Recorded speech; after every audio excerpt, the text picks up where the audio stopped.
ګام کې تاسو ګورئ په دې یو ګام کې د لیټۍ کنډو دی دلته رګاخي کنډو دی زموږ سدنه و پاس تاریخي لار ده انګوره ډو د چمن پورې د 20 کاله نه دا لارې زما ځوان او زما ولس ته بندي کړي دي و بل خوا یې د هندوسه لارې کولاو کړي دي د هندوسه ولې لار کولاو ده تاسو ته پته شته ولې مشرق او مغربي پنجاب یو دی ولې هلته لار نه بندول شي که نه په نصاب کې خو تا ته دا دروغ وایي چې ازلي دشمن مې هندوستان دی موږ په دې باور نه لرو د هر ګاونډي سره موږ وایي تعلق جوړ کړه که هندو دی او که مازیتون جوړ کړی دی او که کمیونست و چې ګاونډي دې رسم شه وسه د افغانستان سمسمې اړیکې جوړې کړه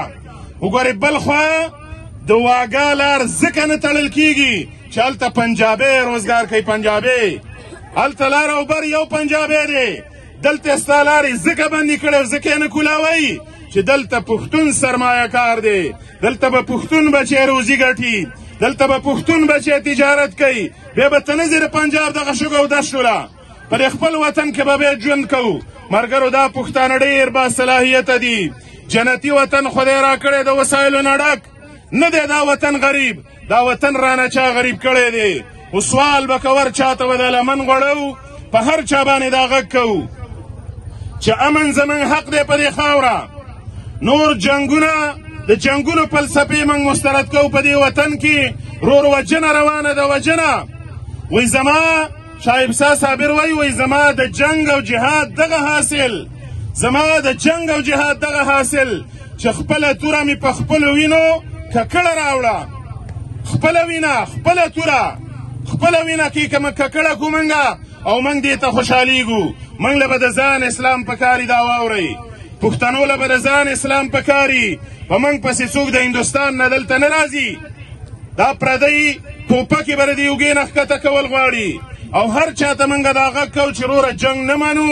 د خبرو د لارې د مسایل حل شي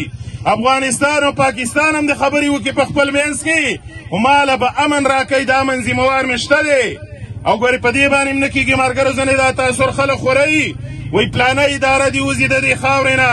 پلاني پوځونه دې وځي دا یو بل سازش په دې خاوره باندې جوړ دی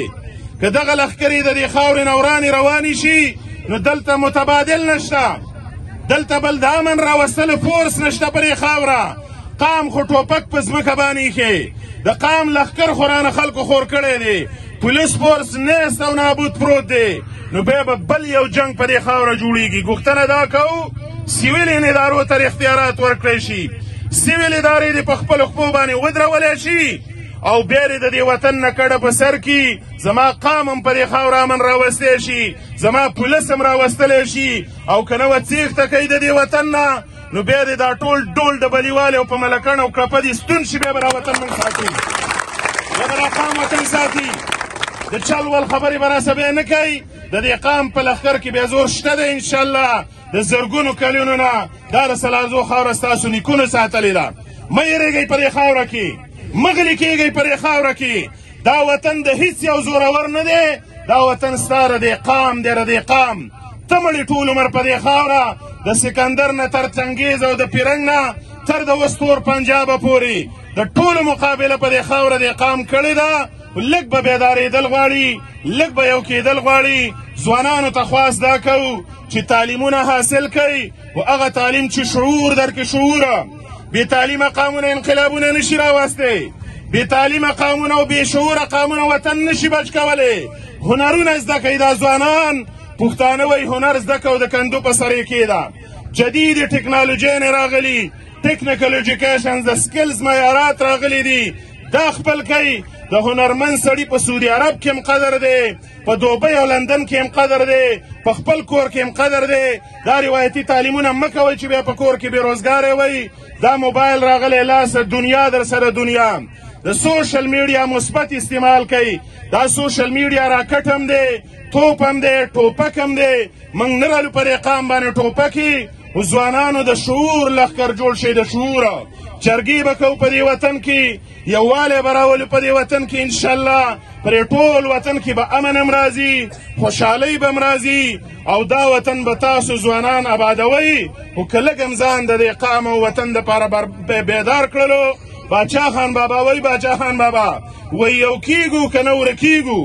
یو کیږو ګنې ورکیږو د یووالي لار ده ګورې که په هر سیاسي نظر باندې یو ځوان دی که هر سیاسي ګوند دی یو پښتون و الحمدلله مسلمانانی او پښتانه دا خاوره شریکه ده دا واورئ دا